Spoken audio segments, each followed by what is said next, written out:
페이지 726페이지로 갑시다.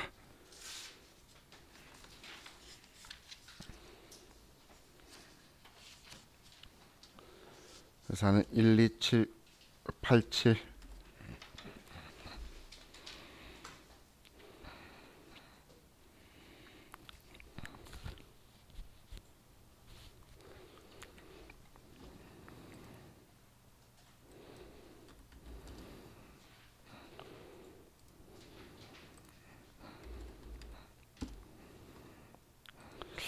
자, 1번 문제 볼게요.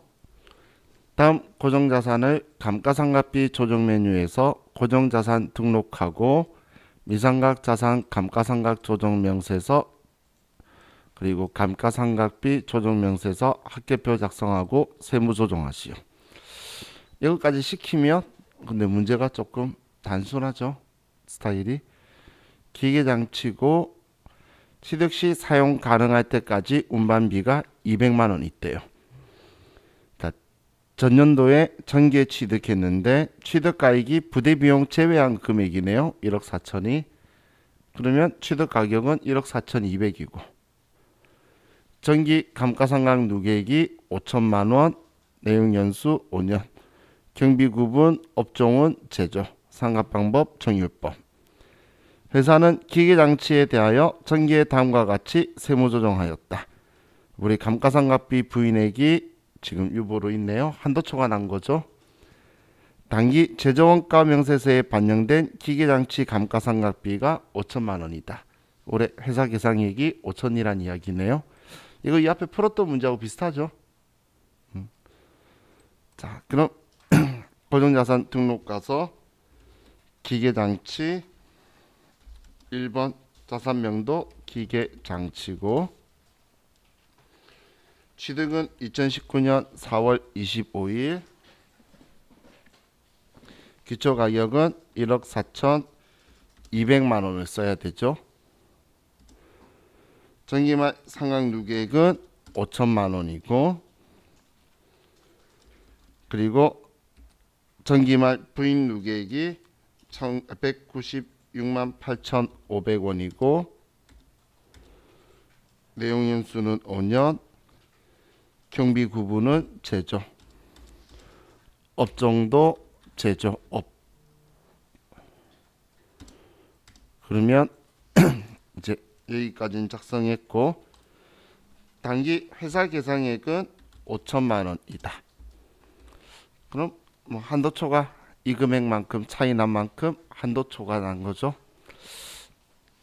자, 그럼 창 닫고 미상각자산 감가상각 조정명세서 가서 불러오기 하고 하나밖에 없으니까 바로 F4 한번 누르면 한도초가 보이네요. 자, 이 기계장치였죠. 기계장치 감가상각비 한도초가 유보 발생이다. 이렇게 처리하면 되죠. 자, 우리 시험 때 딱 이렇게만 나와도 좋겠다, 그죠?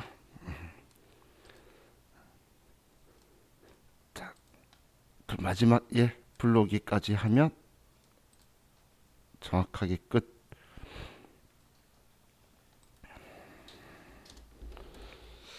자, 737페이지로 갈게요.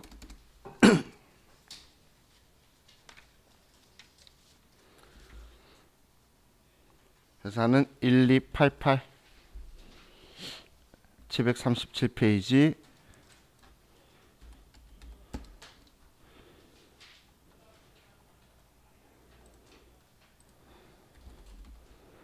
자, 모두 전자고 자, 3번 문제 볼게요. 다음 자료 이용하여 기계장치를 고정자산 등록 메뉴에 등록하고 미상각자산 감가상각 조정 명세서를 작성하시오. 자, 감가상각 대상 자산이 기계장치가 있고 부품 검수기가 2018년도 취득했는데 취득가액이 8천, 전기말 감가상각 누계액이 4천, 단기 감가상각비가 1,000만 원, 경비구분은 제조고 회사는 감가상각 방법을 신고하지 않았고 그럼 기계장치니까 정율법인 거죠.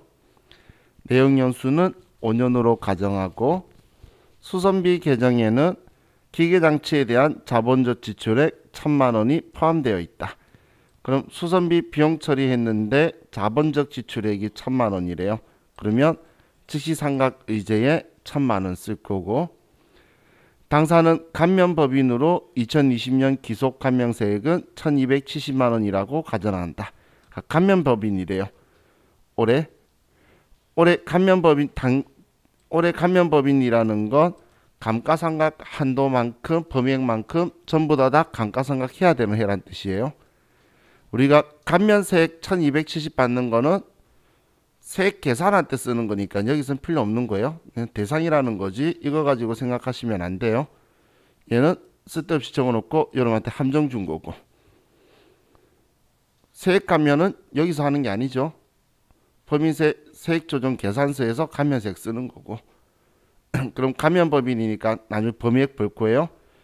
자, 다음 페이지 보면, 자, 자본과 적립금 조정명세서 을표 정기건데 마이너스가 되어 있다. 마이너스 되어 있는 건 차감조정 유보였다는 이야기죠. 마이너스는 차감조정 유보가 기초가 250인데 정기에 또 130만 원만큼 계속 감면이 있었나 봐. 그래서 380만 원이 전기 감면 금액이죠. 그래서 감면법인으로 신부족액에 대해 세무조정했대요. 그럼 380만 원만큼 우리는 감가상각 의제 부인 누계액이 있다는 이야기죠. 그죠? 우리는 자적을표에 플러스 나오면 가산조정 유보, 마이너스 나오면 차감조정 유보잖아. 그럼 이번에도 이거 다 써놓고 범위액만큼 우리가 감가상각 한 건지 확인해야겠다. 그죠? 자, 그럼 고정자산 등록에 가서 먼저 기계장치고 자산코드 1번 부품 검수기 취득 2018년 2월 15일날 자, 얘 정율법 맞고 기초는 8천만원, 등기말 상각누계액은 4천만원.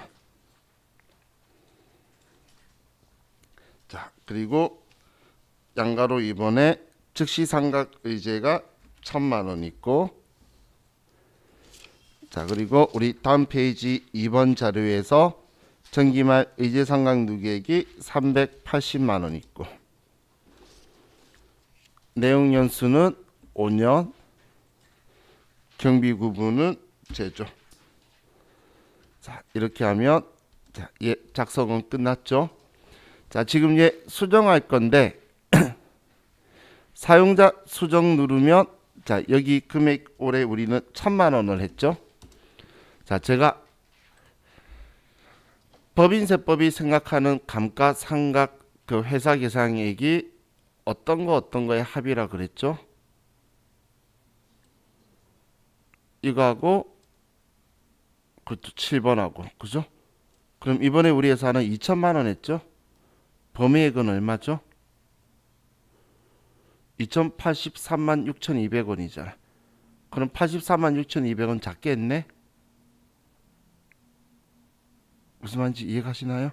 그것 때문에 사용자 수정에 누르기 전에 그냥 얘 안 들어가 있을 때 한도만큼 나오잖아, 자동으로. 그래서 이만큼 해야 된다고 떠 있었던 거예요. 1,000만 원 했기 때문에. 그런데 지금 우리가 1,000만 원 했다고 쓴 거니까 신부족액이 범위액 부족액이 지금 84만 6,200원 떴죠. 자, 우리 시험 때는 여기는 안 보여주는데 시험에서는 여기 쓰는 거예요. 시험에서는 답안 제출할 때 여기는 어렵잖아. 그래서 그냥 이렇게까지만 그림으로 보여줘요. 이렇게. 그 뒤쪽에서 하라는 건데, 자 보세요. 이렇게만 작성을 했죠. 자, 이건 화면만 보세요. 그러면 미상각 자산 감가상각 조정명세서에서 불러오기를 하면, 그러면 지금 얘는 지금 이렇게 보여요. 이렇게.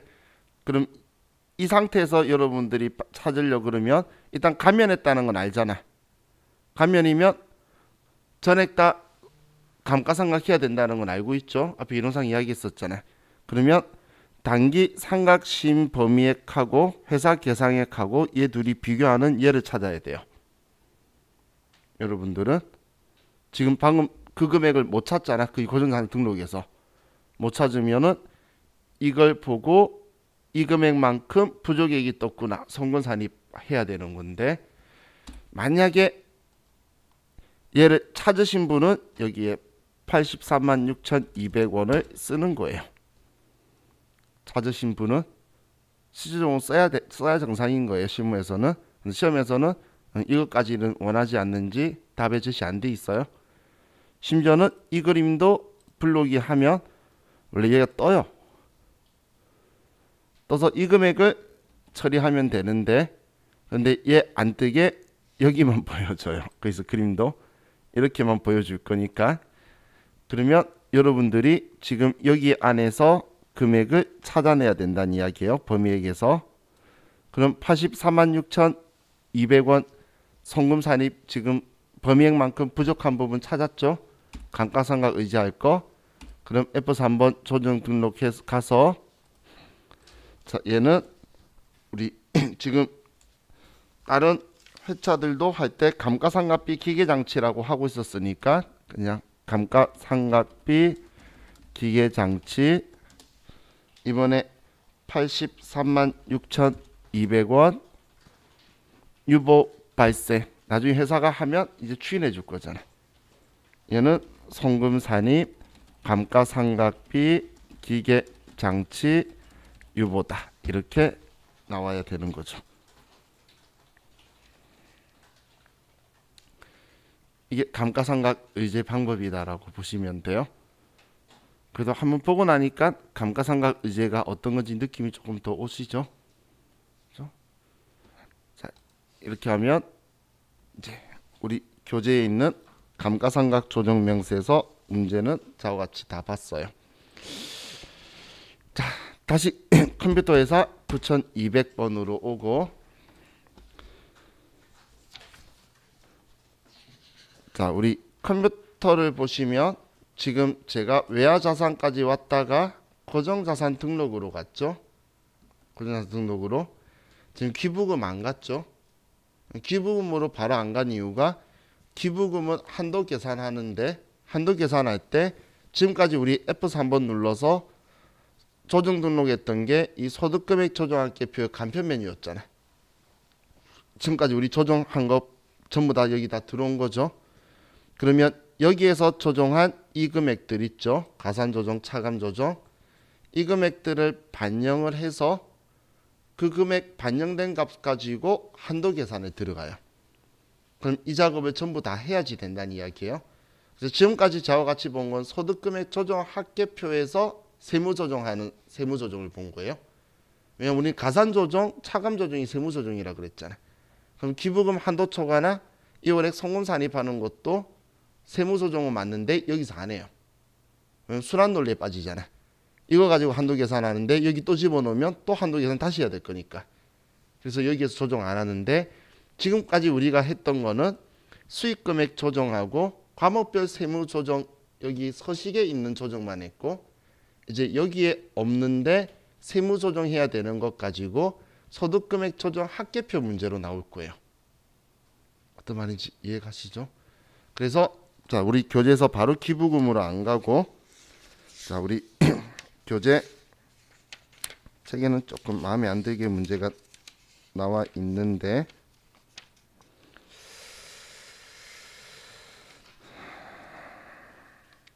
자, 519페이지로 가보면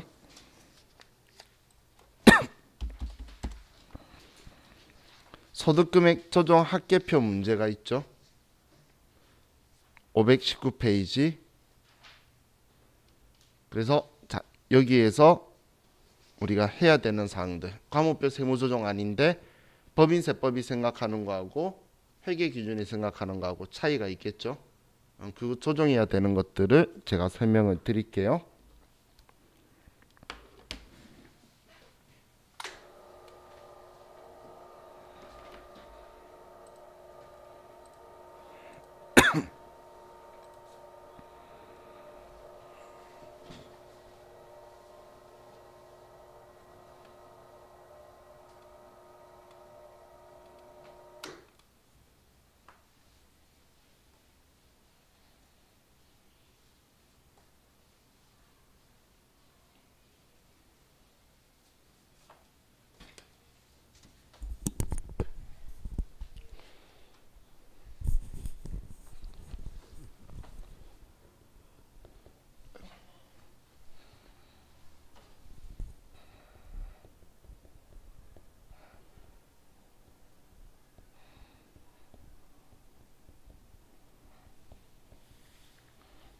소득금액 조정학계표에서 직접 그냥 우리가 다이렉트로 가산 조정, 차감 조정할 내역들을 지금 보려고 하는 거예요.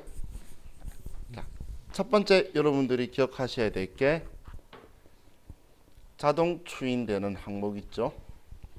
자동 추인되는 게 우리 전기 대손 충당금 한도 초과 분에 대해서 우리가 자동 추인해 줘야 되겠죠. 전기에 한도 초가 낮다고 적혀 있으면 자동으로 해줄 거고, 그리고 우리 전기 재고 자산 평가감이나 평가증이 있다면 얘도 우리가 자동 추인해 줘야 되니까 얘도 반대로 해줘야 될 거예요. 그리고 자동 추인 말고 성급 비용, 우리 부인액, 단기 경과분 이런 게 나와도 올해 경과된 만큼 우리는 비용 맞다고 추인해 줄 거예요. 얘도 지금 유보 추인해 줘야 되는 것도 지금 쓰고 있는 거죠. 그리고 법인세 계상액에 대해서 나오게 되면 법인세 계상액도 우리가 조정을 해줄 거예요. 지금 얘네들은 유보 추인을 해주는 건데, 얘는 법인세 얼마 납부했다고 하면 송금불산이 기타 사회 유출로 세무 조정을 해줘야 되는 거죠. 얘는 자적의표하고는 상관없는 거잖아요. 소득 처분이 기타 사회 유출이니까, 그죠? 자, 이해가시죠? 자, 그럼 우리 이거 가지고 법인세 가지고 조금 더 보도록 할게요. 자, 보세요.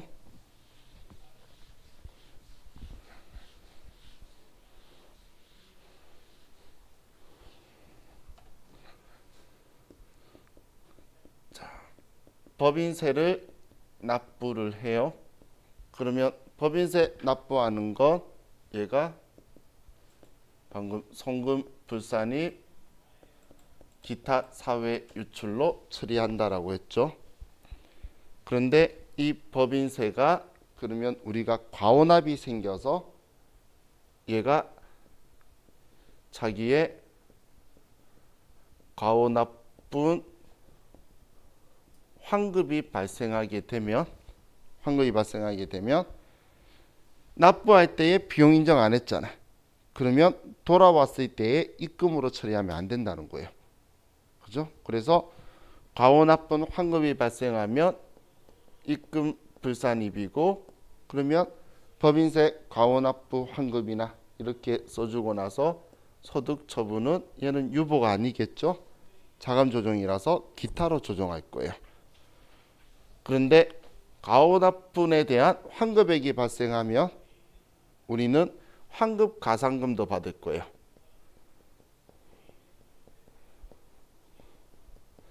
환급 가산금은 우리가 회계 처리할 때 이자 수익이나 잡이익 같은 수익으로 처리를 할 건데, 이건 세법이 많이 돈을 받아갔기 때문에 그 이자를 주는 거예요. 세법이 너무 많이 받아가지고 이자를 주는 거라는 거예요. 환급 가산금은. 그럼 국가가 잘못해서 돈을 주면서 우리한테 너 돈 벌었으니까 세금 내라고 말하는 건 말이 안 되겠죠. 그래서 얘도 입금불산이 기타라고 소득 처분을 할 거예요.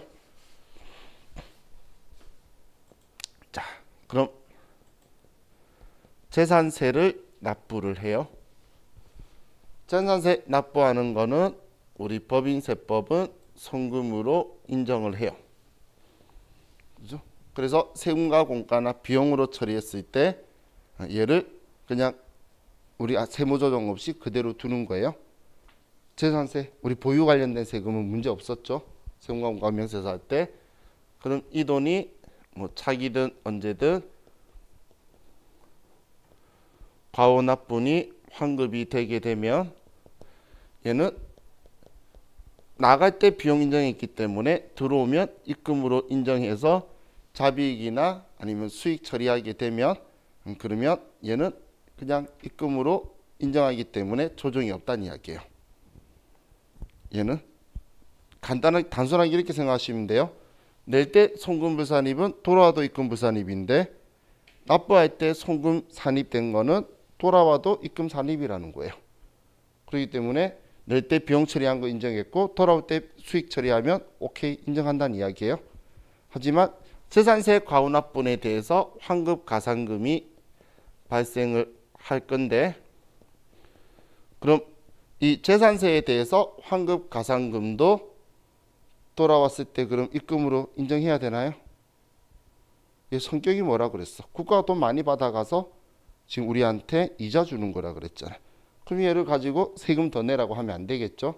그래서 얘는 그래도 입금 불산입 기타로 처리할 거라는 거예요.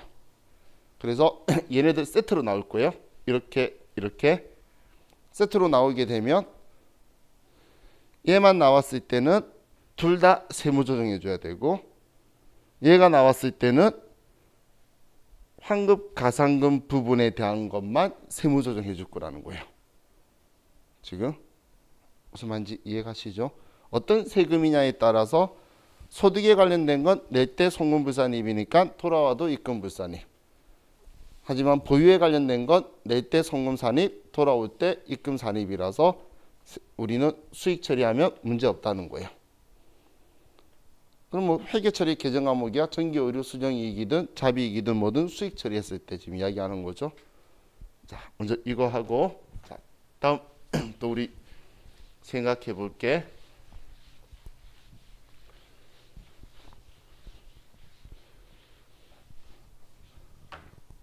자, 법인세법은 유가증권의 평가를 인정하지 않아요. 법인세법이 유가증권 평가를 인정하지 않는 이유는 실제로 안 일어난 미실현 보유 손익이기 때문이에요. 그럼 유가증권 평가를 인정하지 않는데 그런 사례 세 가지를 가지고 보면 하나는 단기매매 증권인 경우를 볼게요. 자, 회사가 장부에 차변에 단기매매 증권 얼마다 대변에 단기매매 증권 평가이익 얼마다 이렇게 장부에 썼어요. 회계 처리를.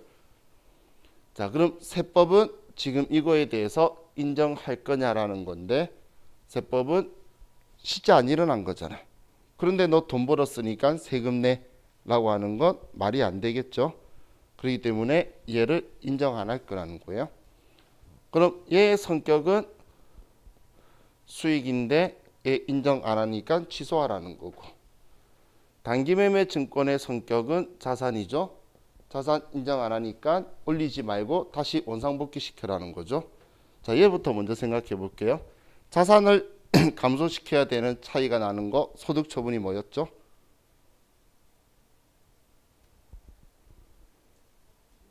그렇지, 우리 유보였잖아. 회계상의 자산 부채와 세법상의 자산 부채의 차이. 그게 유보라 그랬죠? 그죠? 나 계속 이거만 자, 그럼 지금 유보라 그랬죠? 근데 얘가 자산의 부채의 증가나 자산의 감소로 인해 발생하게 되면 차감조정 유보라 그랬잖아. 근데 지금 수익 아니야. 입금 불산입해야 되니까 차감조정이죠. 그래서 세무조정은 얘는 수익 아니야. 세법이 생각하는 건 입금 불산입 단기 매매 증권 때문에 발생한 조정이고 얘는 차감조정 유보 발생이다라고 처리를 하겠죠. 그죠? 지금은 제가 단기 매매 증권 평가이익 했으니까 실제 안 일어난 거야? 입금 불산입. 만약에 단기 매매 증권 평가 손실 처리했으면 손실 아니야? 송금 불산입. 그냥 그렇게 처리할 거라는 거예요. 자, 이해가시죠? 그럼 평가를 인정 안 하니까. 자, 그럼 우리 두 번째 매도 가능 증권을 볼게요. 자, 매도 가능 증권을 자, 장부에서 차변에 매도 가능 증권 얼마 대변에 매도 가능 증권 평가 이익 얼마 이렇게 회계 처리를 했어요. 그럼 단기 매매 증권이든 매도 가능 증권이든 어떻게든 유가증권 평가한 거잖아요.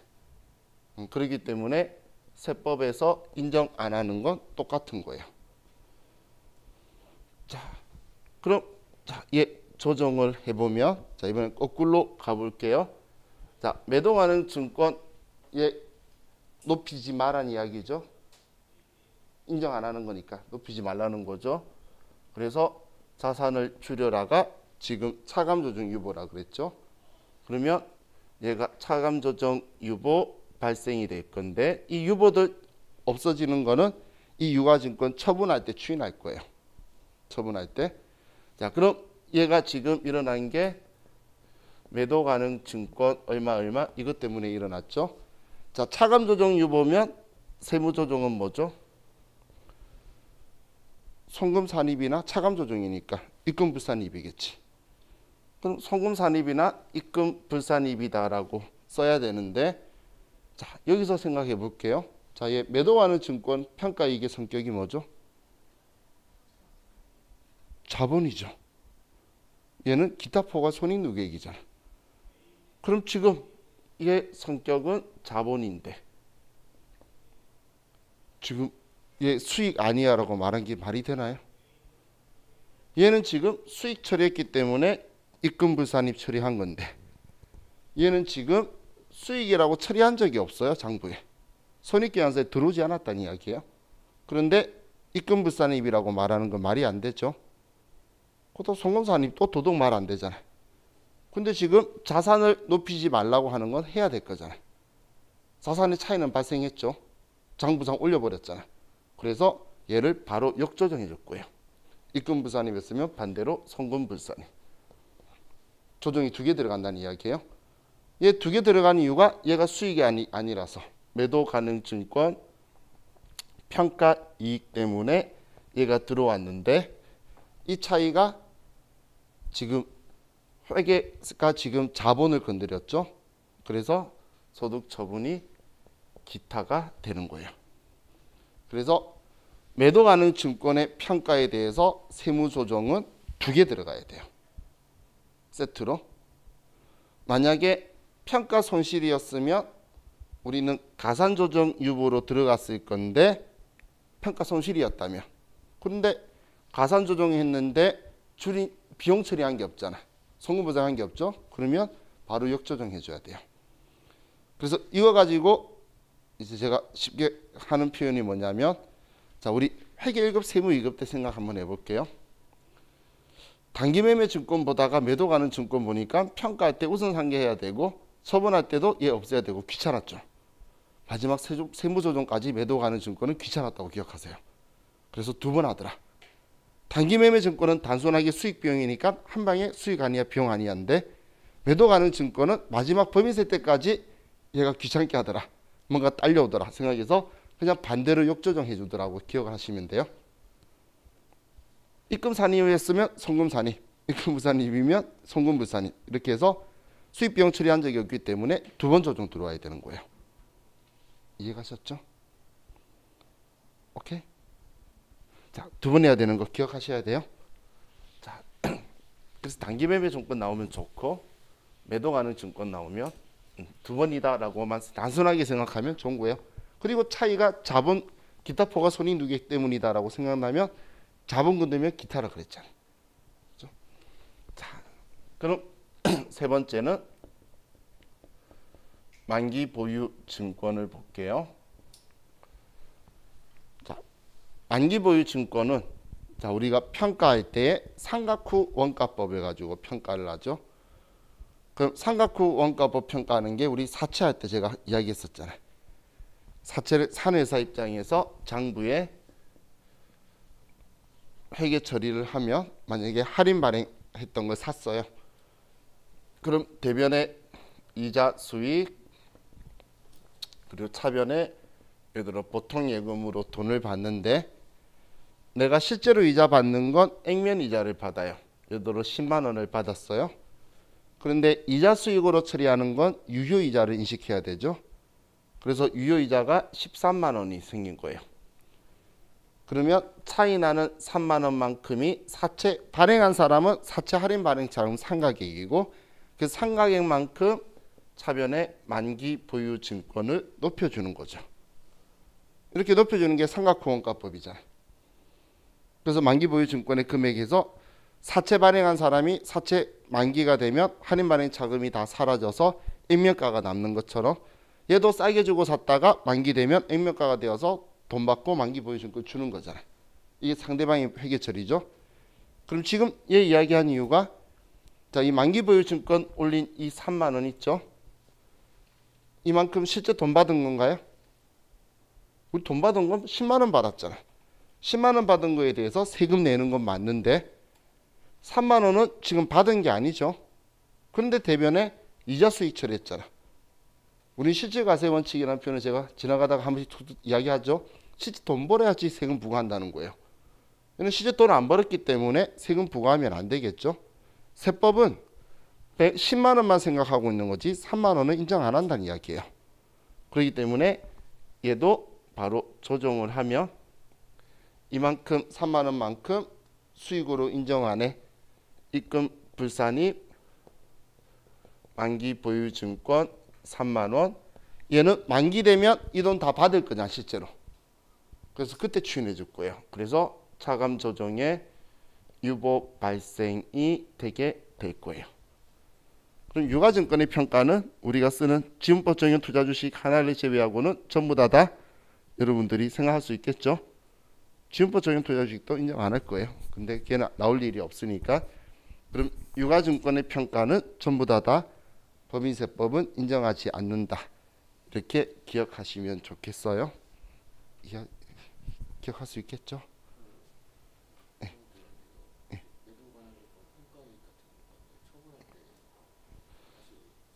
얘만 추인할 거고 얘는 기타 처분한 거는 따로 올 필요가 없죠. 얘만 지금 없애는 거고 얘 때문에 일시적인 차이인 거죠. 그죠? 왜? 나중에 반대쪽은 매도 가는 증권 처분 이익으로 다 처리가 들어올 거죠. 수익이잖아요. 그때는 실제로 발생되는 거고 얘만 추인하면 되는 거고 지금은 얘 때문에 이야기하는 거죠. 근데 얘도 나중에 없애면서 걸리면 기타로 처분해 주면 되겠죠. 그죠? 자, 지금 얘 조정해 준 이유는 얘 때문에 한 거예요. 얘 때문에. 얘 조정해 준 거는 얘 때문에 한 거고. 얘 때문에. 그럼 나중에 이거에 대해서 없앨 때 분개할 때 얘가 들어왔죠. 그러면 걔도 자본 때문에 기타로 조정해 줄 거예요. 가산이든 차관이든 다 기타로 들어갈 거예요. 그리고 얘는 추인해서 없어질 거고. 자, 그렇게 생각하면 되겠죠. 매도 가는 증권은 끝까지 괴롭히죠. 그죠? 근데 얘가 정상적인 애죠. 우리 생각할 때는 항상. 자, 다음.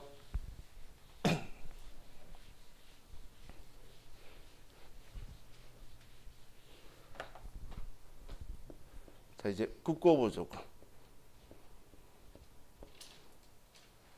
자, 국고보조금을 생각해 보면, 자, 이 국고보조금은 우리 회계에서는 어떻게 처리를 하죠? 회계에서는 우리 입장부 회계 처리할 때. 그렇죠. 얘는 두 가지가 있죠. 상환 의무가 없으면 자산의 차감 계정이고, 상환 의무가 있으면 부채고, 그죠? 그런데 법인세법은 국고보조금을 입금으로 봐요, 그냥. 이 경우에는. 그러면 입금으로 보기 때문에 우리 회사에 그냥 내 돈 늘어난 거예요. 그렇기 때문에 입금으로 처리를 하면, 자, 우리 회사가 얘로 처리했으면 유보라고 처리를 하면 돼요.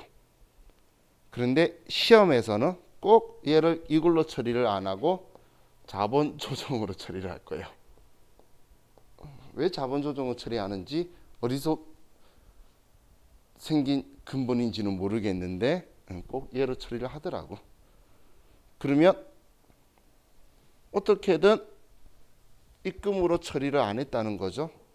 그렇기 때문에 세무조정이 생길 거예요.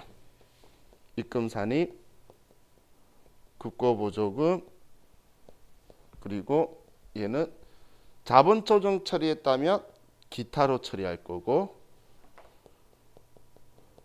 만약에 자산의 차감 계정으로 그냥 처리했다 그러면 이때는 유보 발생으로 처리를 할 거예요.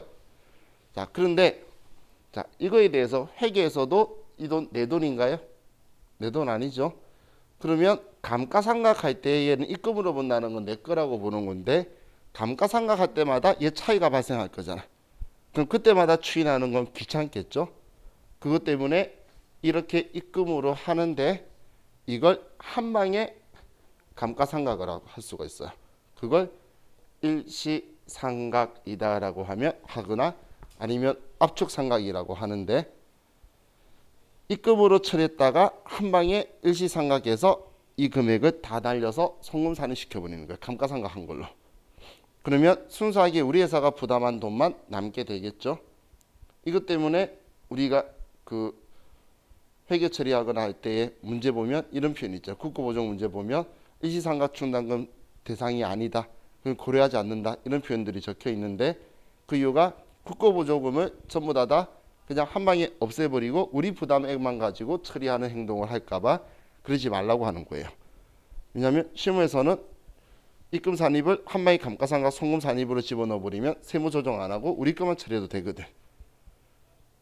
그렇게 해도 상관없기 때문에 그 행동 할까봐 그러지 말라고 적혀 있는 거예요. 그럼 우리 시험에서도 그럼 일시상각 충당 대상이 아니다, 이런 표현이 적혀 있을 거예요. 그 말에 적혀 있는 건 이 조정하란 이야기예요. 일시상각 충당 대상이면은 바로 역조정으로 송금 산입해서 얘를 한 방에 사라지게 만들 수 있으니까 세무조정 안 해도 나는 그것 때문에 안 했어라고 이야기할 거잖아. 이재기 신청하면서. 그래서 그런 표현이 적혀 있을 거예요. 얘는 입금으로 바라보기 때문에 이런 일이 발생한다고 보시면 돼요. 자, 그리고 이제 우리 저게 문제 있는 것 가지고 자, 조금 이제 봅시다. 자, 기출 문제 좀 볼게요. 608페이지로 갑시다.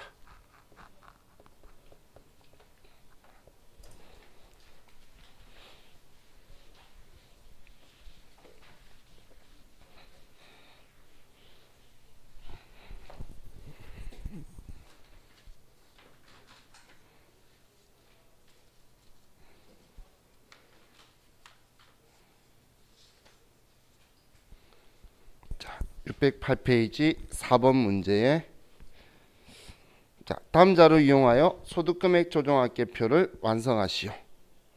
자, 재무상태표 및 손익계산서에는 다음과 같은 계정 과목이 포함되어 있으며 기업회계 기준에 따라 정확하게 회계 처리되었다. 자, 계정 과목에 전기오류 수정이익이 적혀 있죠. 자, 300만 원이 있는데 영업외 수익에 포함된 것으로 전기법인세 과다 납부분을 환급받은 것이다 라고 적혀 있네요. 자, 그럼 지금 얘는 법인세 과다 납부분을 지금 환급받은 거죠. 그럼 법인세가 들어온 건데 이걸 영업외 수익으로 처리했죠. 법인세 관련은 납부할 때 송금불산입이니까 돌아와도 입금불산입이라 그랬죠. 그래서 첫 번째 거는 영업외 수익 입금 아니야, 입금불산입, 전기오류 수정이익 혹은 뭐 법인세 전기법인세 과다 납부분 300만 원. 자, 소득처분은 뭐죠? 소득처분은 차감조정은 소득처분 2개밖에 없다라고 했잖아. 유보 아니면 기타인데 유보 냄새 나나요? 그러니까 기타죠. 그렇죠? 자, 두 번째 감가상각비가 1,500만 원이 있는데 세법상 감가상각 범위액은 2천만 원이며 그럼 신부족액 500만 원 났네요. 그런데 정기 감가상각 부인액 500만 원이 있대요. 그럼 정기에 부인했던 거 500만 원을 올해 부인액이 500이니까 500 다 추인해 주면 되겠네요. 자, 그래서 이번에는 송금 산입 문제 적혀 있는 대로 그냥 감가상각비 500만 원, 얘는 유보 감소로 추인해 줘야 되는 거죠. 부인했던 거 지금 추인하는 거잖아요. 그죠? 자, 다음 국고보조금 1000만 원이 있는데 회사는 정부로부터 국고보조금 1000만 원을 지원받았으며 1월 자본조정 개정으로 처리하였다. 동 국고보조금은 압축기장 충당금이나 일시상각 충당금 설정 대상이 아니다. 상환 의무가 없음. 자, 그럼 상환 의무가 없기 때문에 우리는 이거에 대해서 지금 법인세법은 입금으로 본다라고 했죠.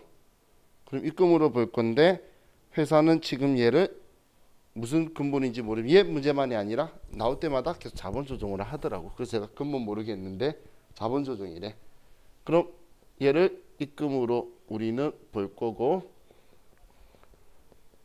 국고보조금 1000만 원이죠. 그러면 지금 얘가 자산의 차감 계정으로 했었으면 우리는 얘 줄이지마 입금이야 라고 해서 우리는 유보라고 처리를 할 건데 그런데 자본으로 처리했기 때문에 기타로 처리를 해줄 거죠. 얘도. 자, 얘는 딱 6점짜리면 소득금의 조정학계표에 쓰는 거니까 그냥 한 개당 2점이다 라고 생각하시면 돼요. 자, 다음 645페이지로 가봅시다.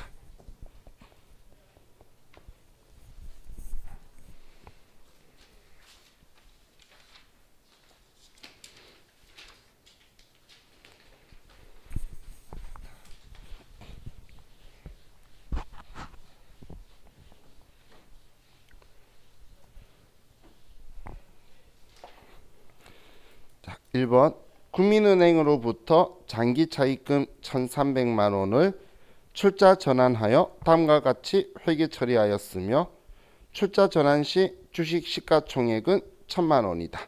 단 세무상 2월 교손금은 없는 것으로 가정한다. 자, 그럼 지금 아래 분계 보지 말고 먼저 생각해 볼게요.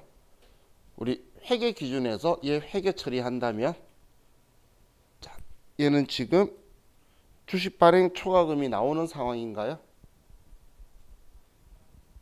자, 우리 전에 일반 전표할 때 제가 한번 이렇게 표현했었는데 지금 이 주식이 지금 대변에 분계 보면 자본금 1000만 원 적혀 있는 거 보면 액면가가 1000만 원이죠. 근데 얘 발행하면 얼마 받을 수 있죠? 바로 위에 적혀 있잖아. 주식 시가 1000만 원에 적혀 있죠. 그럼 발행하면 1000만 원 받을 수 있네. 그럼 1000만 원 받아서 빚 1300 갚는데 주면 300만 원은 뭐가 되죠? 채무 면제 이익이 되는 거지. 분계 그렇게 돼야 되는데 저딴 식으로 분계를 잘못한 거예요. 세법하고 회계하고 똑같이 생각하고 있어요. 전에 우리 그 일반 전표 문제에서 이렇게 했었잖아요. 토지 팔아서 받는다면 돈 얼마? 주식 발행해서 돈 받는다면 얼마? 근데 그걸 초과해서 빚을 부채를 탕감해 주면 나머지 주식 그 채무 면제 이익 처리했던 거 그거예요. 그럼 얘는 지금 우리 장부에는 얘가 처리를 장기 차입금 1300만 원, 대변의 자본금 1000만 원, 주식 발행 초과금 300만 원 이렇게 써놨는데 세법은 1300만 원, 대변의 자본금 1000만 원, 채무 면제 이익 300만 원이다. 이렇게 생각한다는 이야기예요. 그럼 세무 조정은 지금 세법 너 300만 원 이익이야. 세금 내야지. 라고 이야기하는 건데 얘는 지금 바로 자본 들어간 거잖아. 세금 손익계산서 안 가고. 그래서 입금 산입 채무 면제 이익이다 300만 원. 자, 그럼 얘 차이가 또 뭐 건드렸죠? 자본이잖아. 자본 건들면 기타. 왜냐면 얘네들은 나중에 서로 다시 조정할 필요가 없는 애들이에요. 그렇기 때문에 결국은 제가 말했죠. 당기순이익 되어서 자본 갈 거라고. 얘는 손익계산서 안 들려고 자본에 가서 증가시킨 거고. 결국은 자본이잖아. 얘는 이익잉여금으로 자본이 되든 자본잉여금으로 자본이 되든 자본 내 돈 되는 건 똑같은 거잖아. 순자산 증가 일으키는 건 동일한 거죠. 다음 2번 볼게요. 자, 법인 대표이사의 개인 차량 수선비 340만 원을 회사가 다음과 같이 회계 처리하였다. 차변에 차량 유지비 340만 원, 보통 예금 340만 원. 이건 안 써도 알겠다. 대표이사 개인 경비를 회사 돈으로 쓰면 비용 인정해 주나요? 그러면 비용 인정 안 하니까 송금불산입이죠. 그럼 소득 처분은 그렇죠. 대표자 거니까 얘한테 기속자한테 처분해야 되겠죠. 그래서 상여라고 처분하면 되겠죠. 안 써도 이해가시죠? 자, 그럼 아래 거는 이건 우리 더 잘 알겠다. 회사의 회계 담당자가 토지 취득과 관련한 취득세 500만 원 현금 납부하고 다음과 같이 회계 처리하였다. 차변에 세금과원가 처리했어요. 취득세를. 우리 많이 봤죠 이거? 그럼 세금과원가 지금 비용 인정 안 할 거죠? 송금불산입이고 그럼 소득 처분은 그렇지 토지 취득세니까 유보잖아. 우리 저와 같이 제일 처음 조정했던 게 얘였죠. 제가 뒤에 가도 계속 나올 거라고 했던 애예요. 그죠? 계속 만나죠. 자, 우리 한 회차에 더 있으니까 한 회차 한번 더 보고 끝냅시다. 680페이지.